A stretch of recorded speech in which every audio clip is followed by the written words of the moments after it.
Tuss, tuss. Oh, I need to put my headphones in before I say tuss. That was stupid. I just bought new fucking. I know it's working. I can see the levels, but I want to put them in anyway. I just bought this new audio equipment. Oh my god, this sounds so crispy, yo. It just reminds me I got to put my face right up to the mic. That's one thing I got to remember. Just spent a whole bunch of money on this new audio equipment to make these podcasts a little bit better. And hopefully I can start some audio listeners as well. I want to start posting these on Spotify and everything. But it'll still be a visual component. You know, there's some visual listeners on the Patreon members. Shout out to the Patreon people. Yeah, so you can see my fucking cancer patient looking hat on right now. Let me take this off. Yeah, dude, I don't know. I got to cut this blonde bleached hair. I look like a handsome lesbian. I look like Ellen's adopted child from Taiwan. I don't know why Taiwan's funny.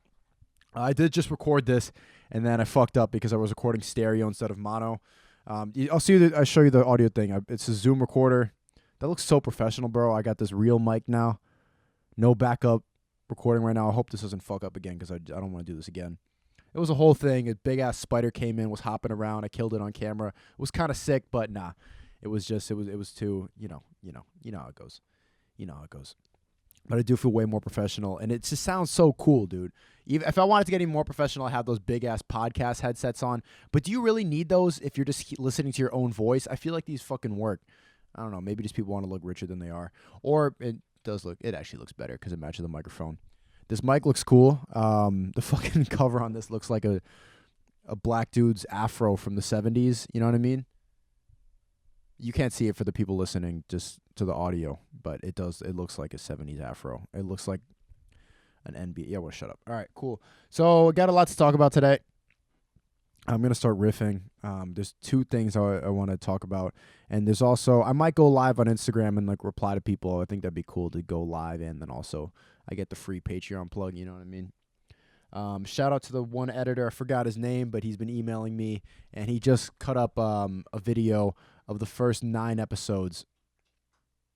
What was that noise? Did you hear that? Whatever, move on.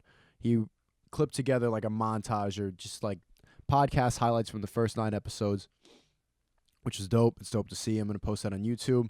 Hopefully this gets some more fucking exposure because, you know, this is a Patreon-only podcast. I'm trying to get better at podcasting before I do it for real, because everyone and their fucking mom has a podcast. And it's all boring. It's oversaturated. So I'm trying to get good, do this Patreon thing, even though it's only like 250 of you. That's the craziest thing. I spent so much time on this fucking thing, and there's only a potential 250-ish people who are going to listen to it. What if it's trash? Then, yeah, I guess there's no pressure if it's trash. See, a couple things I want to talk about. First I want to talk about this fuck Applebee's, because I order Uber Eats almost every day, like for dinner. I don't have time to cook anymore. I do, but I'm lazy and I don't have a car. But what the fuck is this, dude? I spent $20 on this, and they gave me like fucking 4 chicken nuggets. I keep showing it to the camera, but I'm starting to bring audio listeners. The point is, Applebee's sent me literally 5 chicken nuggets. I ate 1. And then you got to order 2 appetizers. Like, let me get some fucking mozzarella sticks. And they gave me 4. A $20 dinner for like a couple chicken nuggets and some mozzarella sticks. Dude, that's like a snack at a sleepover.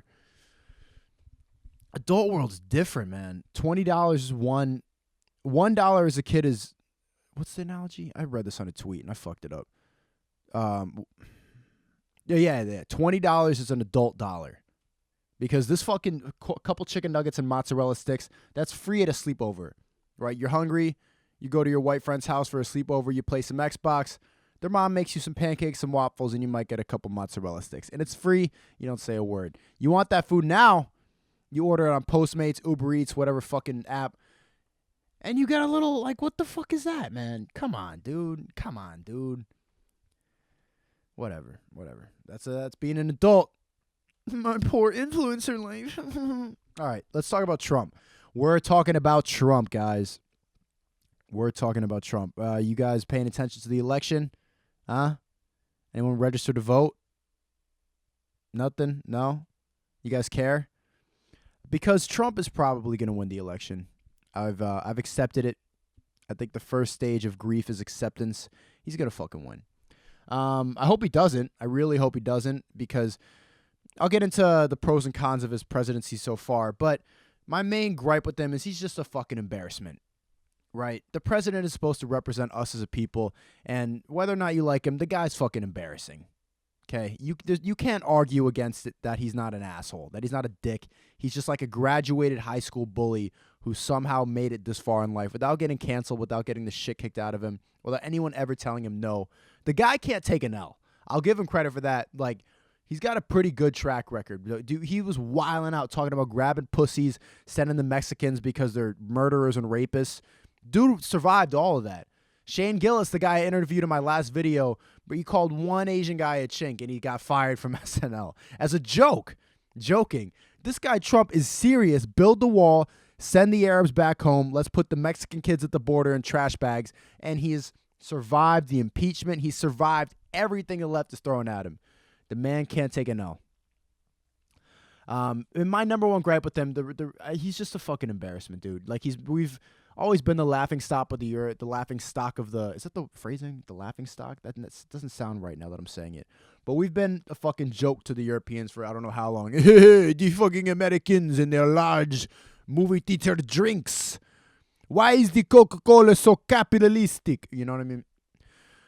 And now Trump has just added ammo to the fire. Like all these Europeans giggling about how dumb he is. Hey, the orange man. Haha. You have a Trump in the... or whatever. And I just don't like that shit. I just don't like that shit. And I don't want him to win. One thing I said definitively, well, I thought was definitively back in 2016 when I really cared about the election and was voting and all that. And I was really into politics. And I thought for sure that whoever wins, if it's Hillary or Trump, both of them aren't going to be reelected. They're so unliked, and they've never. I haven't seen anybody split the general election as much as those two did. Those two unlikable fucking cunts. The both of them, both cunts, solid cunts. Hillary and her fucking nay-naying and dabbing on Ellen, making people Cedar Rapids, her and the Illuminati parties. She's a fucking crook. Trump is a bully. He's like tapping into that white racism. I don't even think he's as racist as people think he is. I just think he was saying what the country wanted to hear. But yeah, both of them were cunts. I'm like, they're not going to get reelected. But looking now, it's pretty likely like that Trump's going to be reelected, dude. And it's because there's no good opposition, man. There's no one good enough. I thought Kamala Harris might have a shot because she's kind of black. She's a woman. She's, not too old. Policy aside, Americans don't give a fuck about policy. I'm just looking at image and personality. I thought Kamala Harris had a chance. I did not like her because she was incriminating people for smoking weed. And as I bring up weed, I'm gonna light up a CBD cig real quick. But I'm gonna continue the podcast as well. I didn't like her. I thought she had a shot. Because she had the appeal. She had the sex appeal. And not that she's not that I would smash Kamala Harris, but you know what I mean. She had that fucking sexy politician thing to her. And that's the standard is really low for politicians. What am I talking about, dude? I'm just like trying to talk about something while I find a lighter. You got a lighter? No, you don't got a lighter. You fucking always bumming. Damn, man. Do I have to go upstairs to get a lighter? I don't want to cut this podcast off because I'm talking about some serious issues and I'm trying to get a lighter. Fuck it. I'm just not going to smoke. But Biden right now, I saw a clip on Twitter of Biden like saying a speech, and he's already been labeled as a creep because of all the fucking pictures of him groping little girls and, breathing into their faces. It's weird, dude. And I saw a clip on Twitter of him talking about, I got my hairy legs and I shaved the legs. And he's just talking about his hairy legs. And there's a bunch of children in the crowd, and the people are buying it for some reason because they already like him. And then he goes on to talk about, and when kids sit in my lap, and I do enjoy having kids sit in my lap. Verbatim, that's what he said. The guy who's already labeled as a creep is talking about kids sitting on his lap. He's an embarrassment. I would honestly kind of rather have Trump than Biden in office. That's not even a joke. Like Biden is just so fucking unlikable to me. Even not like Trump, but the fact that I don't think Biden could win because even Obama, his fucking former boss, won't endorse him. That's gotta who else could win? Fucking Bernie, the Goblin Jew, Elizabeth Warren, the Redskin Indian. Warren. Nah, man. It's not looking. I think Yang is my favorite. Yang is by far my favorite. I'm a big fan of Yang. Everyone I spoke to who knows him speaks highly of him. He seems genuine. He seems like a good dude. I don't think he has any other interests in mind. I don't think he has any. I think he is what you see. What you see is what you get, and he's a genuine guy. He's in tune with the young people. That's the number one selling point it has. That he understands memes. He gets how young people communicate. He's been talking about cancel culture. He's really in tune with social media, with Generation Z, with millennials. He gets the boomers. I think he can connect with the most amount of people I know. But one thing that happens with liberals and fucking people from cities is that they just see their hippie friend, not hippie, that's an old term. They see their woke friends in Brooklyn and Seattle and Portland drinking their fucking frappuccinos on the way back from the yoga studio where they build Whole Foods where the trap house used to be, all these gentrified cities. And they think that everyone's woke, but the vast majority of this country is so much different than what you see online. Like, most of these people are fucking truck drivers who smoke meth all day, shoot up heroin at night, fuck their ugly wives, go to sleep in a landlocked state that you've never been to and you never will visit. That's the vast coal miners. You know, maybe the wife works at a diner. People delivering mail. This is the country, dude. This is the vast majority of the country. And I was stuck in that mindset. Last election, I was so certain that Hillary was going to win. I started, like, joking about Trump. It was just all these fucking white people in my last school who have coexist stickers on the back of their Subarus trying to be all woke and woker than the last person. It kind of pissed me off. It's just like, I don't like that. I don't like when everyone already agrees with each other and everyone's they're afraid to speak up because they don't want to disagree. It's just stupid. It was just this bubble of wokeness and environmentally friendly. Hey, I mean, like, the environment matters, but these people were like digging in the trash. I had one teacher like digging in the trash can like a fucking raccoon trying to pick up cans. It's like, dude, chill. Like, recycling is good, but you look like a raccoon. I don't know. I had a girlfriend at the time who was so into the environment that started crying when I made fun of her for that. But anyways, where am I going? If you get out of your bubble, the way that Google works and Facebook works and social media works, you're only going to see the same circle of people all the time. So you're always going to be validating your already made opinions. You're not going to be challenged because you're not going to see the other side. And it's really easy to happen nowadays. You know, people don't want to read articles that disagree with people want to read shit that makes them feel like they're smart because, hey, I'm right. They go to imright.com and download all the facts into their brain and spit it off at other people at parties. I think I stole that from Bill Burr, but you get the gist of what I'm saying. How do you like this podcast, Mike? I'm feeling really good. With these headphones in, my voice sounds real bassy and deep. I don't just look like a handsome lesbian. I don't have the twink vibe I usually do. I feel like I'm Howard Stern. And we're talking about the issues. And I'm getting spit all over the fucking pop filter. That's why I bought it, so I wouldn't break this mic right away. So I want to make this video called "Why Trump Will Win," and that's great clickbait. Well, you know, I've talked about how you need clickbait in order for a video to do well, but it's good clickbait. You could use any picture of Trump. Trump's face is so clickable. Just title video like "Why Trump Will Win." I want to explain the reason why I actually do think he's going to win the election again, and I want to go over the pros and cons because I've been speaking to more right-wing people just to get out of my same headspace and, you know, everyone agreeing with each other in New York for the most part on political issues. And a lot of the people on the left are afraid to acknowledge the good that Trump has done. You know, the economy's doing well right now. I'm not an economist. I'm not a fucking finance guy. I don't know shit. Dude, I still am not really sure how to pay taxes. So I'm not the economy guy. But people have been telling me that the economy's doing well. We're not in a recession yet.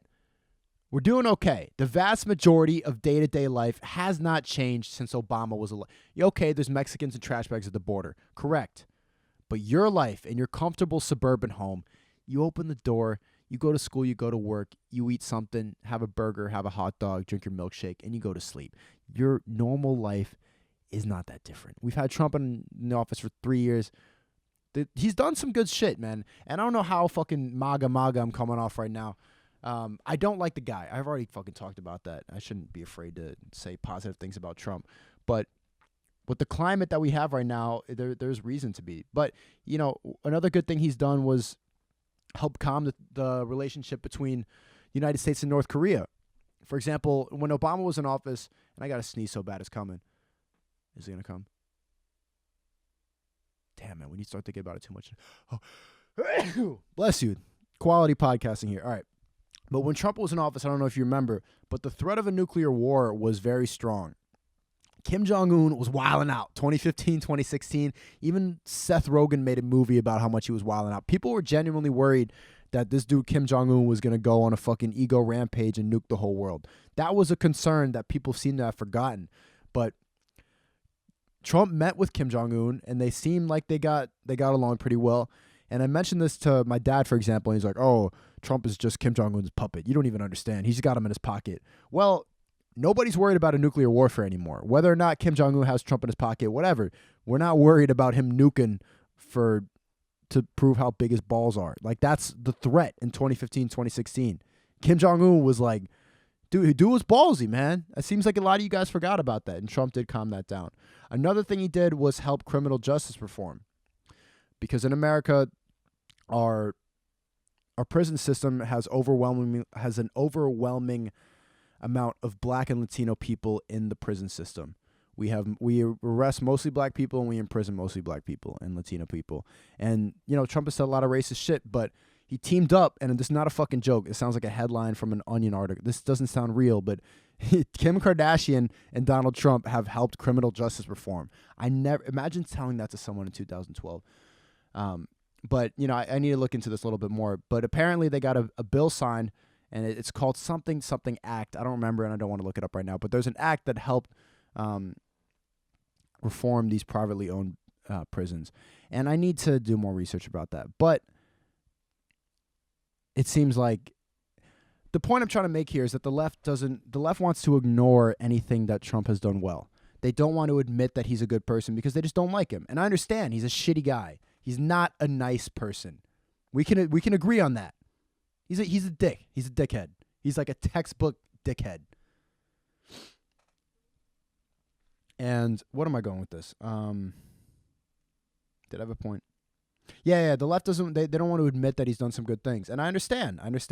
Every comedian every year will go on the street and they'll ask people on the street like who they're voting for, and then they'll name all the policies from the opposite candidate and frame it as if the candidate they like said it. Like, if I asked you like, what do you think about Hillary's plan to build the wall to make safer borders? And because I said Hillary, the person listening would be nodding like, oh yeah, I love that idea. And then the comedian will be like, oh, well, that's all Trump's policies. And like, whoa, proving that we care more about character than policy.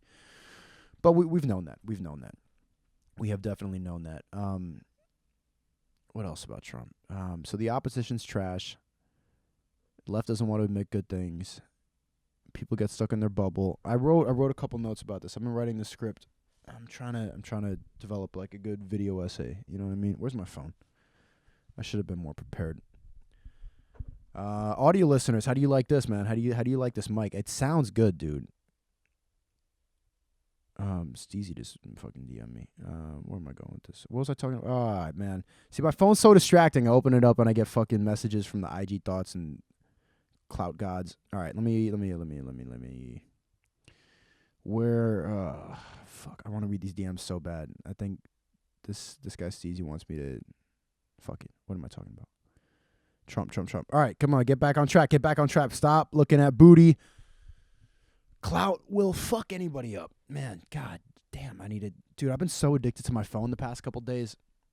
Like nonstop. But one thing I really gotta fix is like when I wake up in the morning, I go on my phone first thing every morning, and I hate doing it, but it's just like the first thing I do when I wake up is I need to like numb my brain a little bit, or else I don't know, man. I'm just making excuses. I need to get the fuck off my phone.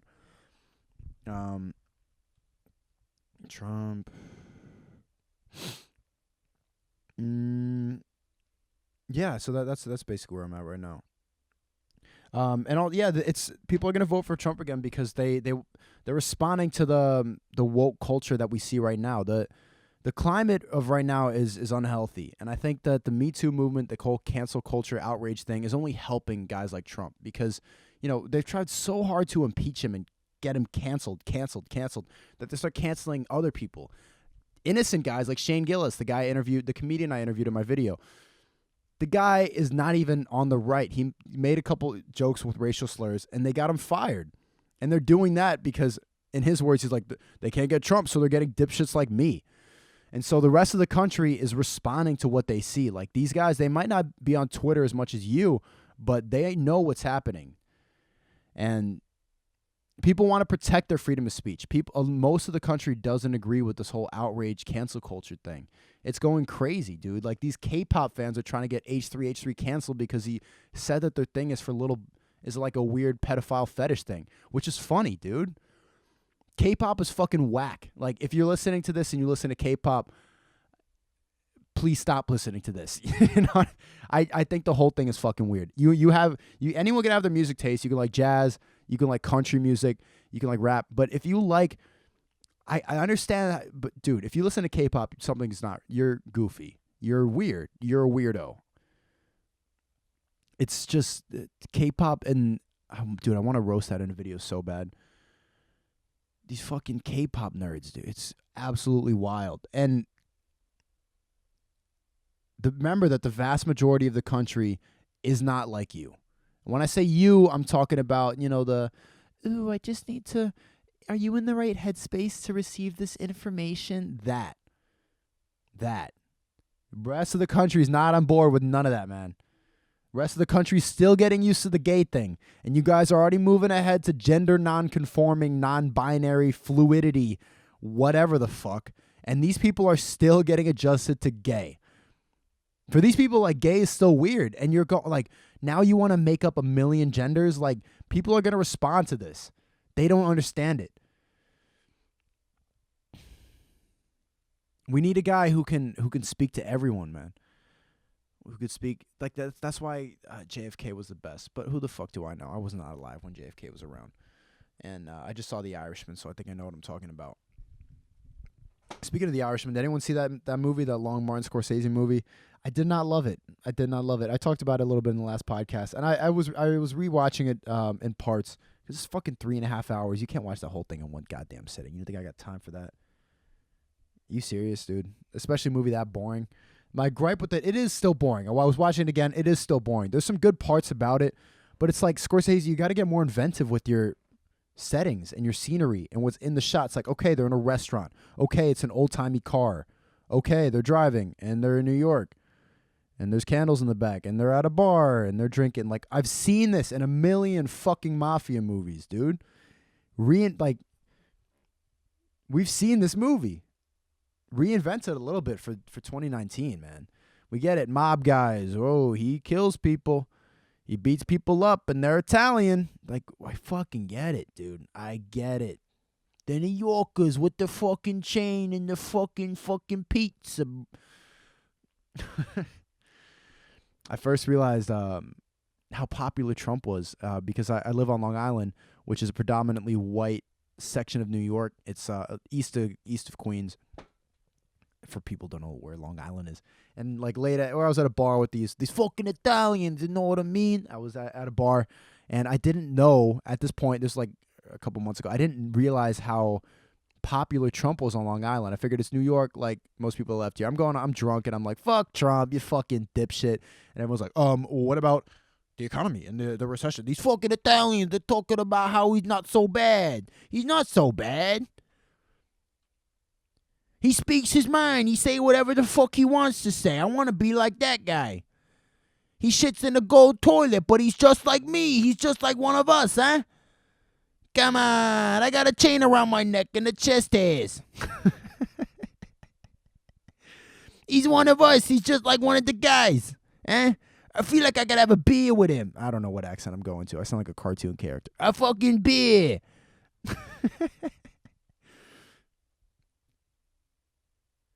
He's our guy. This billionaire from New York. He's our guy. We're coal miners. We can't get a fucking pension. But he's our guy. Those fucking people. I'm going on this Trump rant. And that's when I realized that, one, he's not as embarrassing as I thought he was to most people. I thought that he turned off the whole country. But nah. Oh, shit. I'm so funny. No, I'm not. I had a show last night. I did a stand-up comedy show yesterday, and I bombed the week before. I bombed hard the week before because I was all nervous and trying to remember my shit. And then as soon as I picked up the mic, it started crackling, and I'm like, whoa, hey, and I'm already getting nervous because I'm trying to entertain these people. I'm still introduced. Hey, I'm this guy, and I'm talking about, and the mic's fucking up. So I'm like, oh shit, and immediately no one laughs, like no sympathy, nobody trying to help me out. So I bombed the whole set. So this week I'm like, all right, you gotta come in. Well, one thing I learned from Shane Gillis is that you have to have fun on stage. You have to. As he told me, I was asking for new advice for new comedians. He's like, as long as I'm if I'm making my laugh on stage, if I'm having fun on stage, it's a good show. So I got pretty drunk last night. I got not pretty drunk, but like just the right amount of drunk so that I'm not slurring and my Asian glow isn't sticking out too much. Because I'm Asian, I get red when I drink, so I can only have a couple beers before I get all red in the face. And I went on stage like 3-4 beers in, and I'm having a good time. Like, hey, what's going on, people? Looking around, and immediately, like, I get smiles from everyone, which is good. Usually people are looking at me like inquisitive, like, what the fuck is this blonde fucking lesbian doing on stage? This guy, is this guy's a fucking comedian? Dude, he looks like a pop singer. This dude looks like a K-pop singer. But it's just like coming, hey, how's it going? Everyone's like smiling at me, and I did really well. I'm really happy about that. But I'm a little worried that I'm going to start relying on alcohol to have better shows, which is a bad idea. But every comedian's like that. Every comedian is like tinkering with every little way that they come off on stage. We're all trying to find a recipe that doesn't exist. Stand-up comedy is like it's this really spiritual, magical thing that you're always figuring out. You never master it. I don't really think you could ever maybe Dave Chappelle mastered it, but he has a level of fame that in comedy that most people can't touch. As I snorted to the mic. What else I got going on? Should I go live? Should I go live on the gram, huh? I wish that they could hear the audio that I'm talking to with this thing. But what else did I want to talk about? I asked some people some stuff about cancel culture. I was looking through them, and they're long fucking essays. People like, I should just ask for a specific question, but these people, I don't know, can you see? I don't know. For the audio listeners, it's just like really long. So I'll read through some of these because some of these are actually good questions. So the topic that I asked on Patreon was about cancel culture and yada yada, and just like, what do you think about it? Where are we going in the future? Just trying to gauge people's opinion on cancel culture, because that was before I interviewed Shane, and so this is kind of obsolete now because I got that video out of the way. But you don't want to ignore the patrons, huh? You guys pay my bills. You've paid for the shitty fucking mozzarella sticks and chicken nuggets on my desk. So I do owe you guys.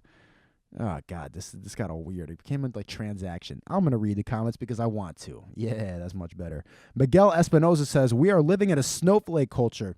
People are fucking crybabies and can't take a joke sometimes. And then he wrote, drops mic, walks out like a badass while everyone in the background claps. Haha, funny. Monica said, man, how do I reply to that?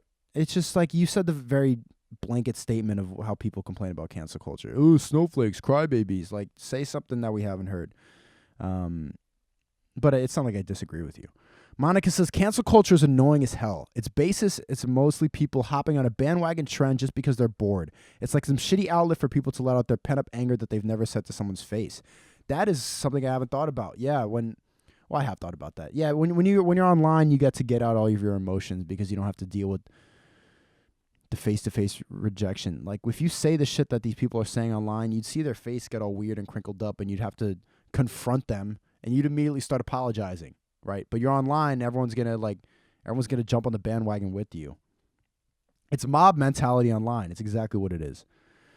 Regidai says, I feel like cancel culture has a lot to do with ego. They just wouldn't bother with someone so pitiful and below them, they cross them out and off to the next. Yeah. And then he wrote another 2 sentences explaining the opinion he just said, so I'm not going to read that. You guys filibuster a lot, man. Just get to the point, dude. Like, this next thing from Tem takes up a whole page on my phone. For the visual people, it's a whole page, dude. Come on, man. It's a podcast. You think do I have time to read your whole essay here? I do have the time. I have plenty of time. But I'm not going to. It's just too long, bro. In the future, I'll just ask for specific questions and try to keep it to like 2 or 3 sentences so I don't have to read everyone's. All right, I'm just shitting on you too much, Tem. Maybe you said something really interesting. Cancel culture is basically just consequences for your actions. Do some foul shit, people don't like you anymore. That's how the world works. Man. No. What about freedom of speech, dude? What about freedom of speech? Not everything means exactly how it sounds like. If someone takes that out of context and puts it in a blog and a headline, for example, like Shane, one thing he got in trouble for was calling, oh shit, stop recording. Recording again on the camera, cool. One thing that Shane said that he got in trouble for was that Judd Apatow was gayer than ISIS. That is fucking hilarious, dude. He's gayer than ISIS. Like, even if he's not gay. Like, Shane knows that, Judd knows that. It's funny. If you take that out of context and put it in an article, it's gonna sound bad. It's not. Cancel culture is not facing consequences for your own actions. It's people who think they have the right opinion being challenged in a mob. A mob of people who already agree with each other being tested for a second. Not even being tested, because most of these people who are getting canceled aren't even on the other side of the woke mentality. They just take everything out of context. Blah, blah, blah. He went on to talk about how they dig stuff up. It's too much. It's too much. Neve Sacharya says, I feel like cancel culture is for the people that can't explain themselves, so they attack people they can easily and instantly put someone down for things that are not even offensive. Yeah. Sophie says, cancel culture doesn't give people a chance to change for the better. A lot of musicians, rappers specifically, get canceled because of stuff they've done in the past, even when they're actually trying to change for the better. Think of XXXTentacion, who was like actually trying to do better than his past actions. That was basically the thesis of the video I did on X. Yeah, we're all in agreement here. We're all in agreement here. I don't need to keep reading these. This guy, Jake Kill, who always asks questions of these Patreon thing, just wrote a whole fucking essay. Do you have homework, bro? Like, your question takes up 2 pages. That's like 500 words. That, you know how like college students fucking cry over having to write that much, and you're just dishing it out on Patreon for me. I mean, you might have a career in writing, but I'm not going to read your whole thing. Jared says people are too soft. Jose asked a couple things. Tyrone, shout out to these people who ask questions. I'm not going to read them. I gotta phrase this thing differently because people, oh man, you give people a platform to speak and they go on and on and on. I'm being a dickhead. Yeah, I just got to ask for people to say shorter questions. Let me go live on the gram. For a little bit and answer some questions. Damn, bro, my hair looks so fucking... Let me put on this beanie. Because I got to go. I'm going on the gram, dude. You know how many fucking IG thoughts might see this? You know what I mean? Got to look good. I got to stick my hand away from the mic for a second. Don't click away while I put on my hat. All right, give me 5 seconds. A 5-second grace period while I put on my hat, okay? Ready? Go. That was cool, right? That wasn't even 5 seconds. Dude, I look like a fucking cancer patient with this shit on, dude. Yeah. All right. Live on the gram, baby. Man, is this a fucking Puerto Rican flag? Is that what this is? Or am I being offensive right now? Should I Google that before I go live? Puerto Rican flag. Yep. Yeah, it is. Wait, is it? Let me check one more time. Is it? Yeah. Or is it the Patriots flag? Nah, it's the Puerto Rican shit. I think I look like a fucking Puerto... And that's the Italian voice. How do Puerto Ricans sound? I can only do the Mexican voice. I don't know how Puerto Ricans sound. You can't step to me like... Who the fuck you think I am? That's like a Dominican. All right, let me move on before I get too racist. I'm not trying to get canceled. Going live on the gram, baby. What up? Oh, fuck. I dropped my recorder. This thing I spent so much money on. And I'm live right now, and it's fucking up. Come back. All right, cool. We're cool. What's up, IG? How we doing? I'm live. I'm doing my Patreon podcast right now. You see this? You see the cam? This is my setup. So I thought I'd answer some questions from Instagram while I'm doing this live thing. Whoa, and you can see my face in the lens. Bro, this is kind of trippy if you think about it. What's going on, people? I'm not gonna go live for that long. But I'm recording this. It's gonna be on my Patreon podcast called Kind of Quality. And if you want to ask me some questions, so we could talk about some shit, huh? Just fucking converse. You know what I mean? 'Cause I'm a fucking Italian. All right. People are saying, "What's good? What's up, Elixir? What's up, people?" This is a podcast right now, so I can't. It's not gonna be like a traditional live, man. Like, 'cause these patrons, these are the people that pay the bills, huh? The people behind this lens right here, they're the reason I pay the rent. Shout out to the Patreon people. I'm not going to suck their dicks too much before all of you leave. So what the fuck is going on, huh? Munira says, how old are you? I'm 21. Charlie says, do you think Juice WRLD faked his death? No, I don't. That's a stupid thing to think. Damn, they're coming in. C. Noah says, when do you know to take a risk? Do the thing that you got a good story out of. That's my advice. Always take risks. Don't just be complacent and comfortable. You gotta be okay with taking risks. You know what the fuck I'm talking about? You know what the fuck I mean? For the IG people, I just bought this new mic. I spent a bunch of money on some new audio equipment. I got the sound recorder here, and I got connects to this XLR cable. The audio thing, like, it's just coming into my headphones right now. It sounds real crispy. You know what I mean? It sounds like a radio host. Barry Bim says, are you coming to Boston? Fuck no. I mean, yeah, I might. But fuck, I don't know. I might. Whatever, dude. Why would I go to Boston right now? It's so cold. I want to go somewhere sunny. Kind of want to go to L.A. I want to go somewhere with sun because the seasonal depression is real, dude. We get 3 hours of sunlight here because I wake up late. Sun sets at like 3:30. It's ridiculous. I was gonna say retarded, but I can't say that. It's ridiculous. I need to go somewhere with sun to get out of this shit, man. What do you think of Juice WRLD's death? It's weird, dude, because it is very expected. His music was kind of predicting his death. He would always sing about death, overdosing drugs. And literally the night before Juice WRLD died, I was joking with my friend Willie because Willie, when you see like the Spotify and Apple Music rap of the year, or like the wrap up of the year, you see who your top artists are. And his top artist was Juice WRLD. And I'm like, how the fuck do you like him that much? Like, his music's okay, but he's just like Black Post Malone, you know? I always couldn't tell a difference between Post Malone and Juice WRLD. And then I started hearing it. I'm like, oh yeah, this is just a burnt version. But RIP to him. I probably shouldn't be fucking saying this so quick after his death. Rest in peace to the man. He made some good music. He had a lot of talent. He had a bright future ahead of him. He wasn't really my favorite. And I think when artists die, a lot of guys like to pretend that they were really on board with it.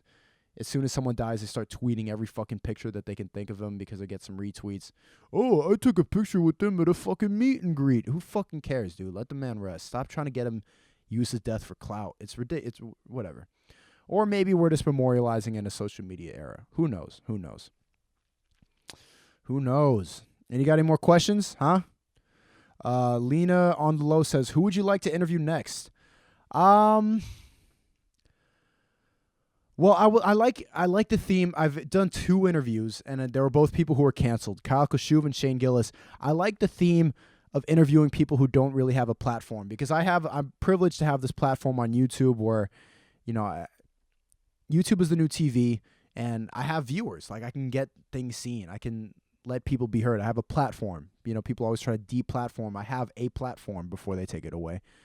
And I would like to interview someone canceled or somebody who I think deserves some attention. Attention is currency nowadays, and I have a soft spot. I sympathize with these canceled people. I don't know why. I think because I can see it happening. If it happens to H3H3, it's gonna happen to me, dude. What's my favorite movie? Goodfellas. Fucking Irishman was old fellas. I was just talking about. I was trying to rewatch the movie Irishman. It was just not happening for me. But a lot of people here are asking for more psychedelic videos. Maybe I should, man. Maybe I should just drop DMT live in a podcast. Nah. Oh, when are you going to do? This is from TTO Sifid. When are you going to do a video where you interview random people on the street? I think I should do that for my next video because I'm running low on topics right now. Actually, no, I'm not. I have a couple good topics, but those videos always do really well and people seem to like them. It's just fucking cold, dude. It's just fucking cold in New York right now. Maybe that's why I should go visit Austin or LA or somewhere and get the fuck out of here. Anthony the Failed Fusion says, can you read my DMs? Dude, there's a lot of them. This I'm not even trying to flex. There's just a lot of DMs to go through. And my eyebrows are fucked up. I got to fix some shits before the IG thoughts come in here. You know what I mean? You know what I mean? And then Woodstock, New York says, are you ever going to release a podcast for non-Patreon members? Yes. I'm just trying to get good at podcasting. Everyone and their fucking mom is a podcast, and Patreon is my way of practicing and getting better. I've been doing these weekly for the past 10 weeks. I do these podcasts on Patreon. Everyone in the Shane Gillis video was like, why don't you start a podcast? Why don't you start? I do have one. Just not for you, baby. It's $4 a month. No, I'm playing. Will Yang win 2020, says Mateo Satoro. No, he won't. Trump is going to win. No, he won't. Trump is going to win. And nobody else is asking really good questions. I'm going to hang it up there. Go back to my podcast. Check it out. It's on my Patreon. Or don't. I don't give a fuck. Also, there's new stuff at Quality.Clothing. They just released 2 new merch lines. There's a line of yellow hoodies. And those are pretty fucking dope. And there's also long sleeve t-shirts. Long sleeve t-shirts are not really my thing. But these are my thing. Because these shits are fire. Quality.Clothing. And bada bing, bada boom. See you guys later. All right, I'm done with that fucking live, and I can take off my hat and bring back the lesbian hair. That was cool. Yeah, Instagram Live is really fun. I like one thing I did a couple nights ago after I bombed. It was last week after I bombed a comedy show. I was kind of drunk. I like taking a couple drinks after I bombed and before I go on stage, apparently. I only did that one time. But I was on live for like a couple hours just talking shit. I was drunk and like people didn't even know. It was a lot of fun. I'm just like adding people, requesting people to join the live, and I'm talking shit to them. They making fun of their room. One thing I really enjoy. Just really enjoy talking to the people. I like connecting with people. Me. Me. I just like what I like to do. And I like when I feel good about myself. And when I feel like I'm me, I am myself. And me. All right, settle down. Cool, we've done 41 minutes. I usually try to do around 45. We'll keep that consistent. Let's see, how am I going to fill up time? Like even fucking last night when I was doing a comedy show, I had 4 more minutes to go, but I'm just so used to doing 5, I just cut it short. So I got to practice if I need to filibuster. What else is happening, yo? What else is happening? What else is happening? Let's talk about me again. Me. So I got the new equipment. Trying to do more podcasts. And the view, it's tough because like the recent videos have not been, they've been getting good views, but not the clickbait standard that I set for myself, because I haven't been clickbaiting as hard. It's just really the fucking clickbait is more important than the video nowadays. It's just trying to get up to that. It's trying to get up to that standard. It's tough, man. Last video, I changed the title and thumbnail like a million different times trying to test. That's one thing that YouTube lets you do now. You can test different thumbnails and titles to see which one does the best, because it really is more important than the video itself. But I say this every fucking podcast. So I'm going to start doing some more shows. I think within the next month, I'm going to start, trying to sell tickets to just comedy clubs. Doing small events. I'll probably do 15 minutes. I've been getting much better at stand-up. I really am. I'm really improving. And I wish I could ask about you guys, but you're not here. I'm also getting so tired. I just want to fucking eat this food that's behind me, these mozzarella sticks. That's like 43 minutes. We got 2 more minutes to go, but you guys are probably leaving because I'm complaining about doing the podcast while doing the podcast. That is not good entertainment. That is not good material right there. Maybe I should just read these Steezy DMs. Let's read these. Shout out Steezy Kane. Let me just read those because I was fucking... there's this one frat dude who started a fucking candle company, and he came over to my crib. I thought he just wanted to hang out. He's like, hey, I haven't seen you in a while. And he came over. He's like, I got these fucking candles. And now he wants me to take pictures of them. It's like, dude, oh my God, that's like literally the last thing I want to do. I don't give a fuck about your candles. I just go to door and sell these candles. It's like, have you seen all these businesses? Haven't you seen enough families fail because they're failed businesses? We went into a recession because people kept taking out loans, and you're starting a door-to-door candle business. Go fuck yourself. I don't want to help you. Oh my God. But he came over, he was all nice, and he gave me a fucking candle, so you can't be mean. A grown man handed me a candle. A grown man handed me a candle. So how can you say no to the guy? He came in here all nice, and the candle does look pretty good in my room. I'm not gonna lie. I should read these TC DMs off the air. Thank you for listening. This has been quality, fucking kind of quality. I just fucked up the name of my own podcast. This has been Kind of Quality, episode 11. Take It Easy Patreon members, and or maybe people are listening 7 years from now because somebody ripped this and posted online. Fuck you for doing that. And how are you doing 7 years from now? I don't know, man. All right, let me eat these mozzarella sticks. Take it easy. Take it easy, because I'm from fucking New York. All right.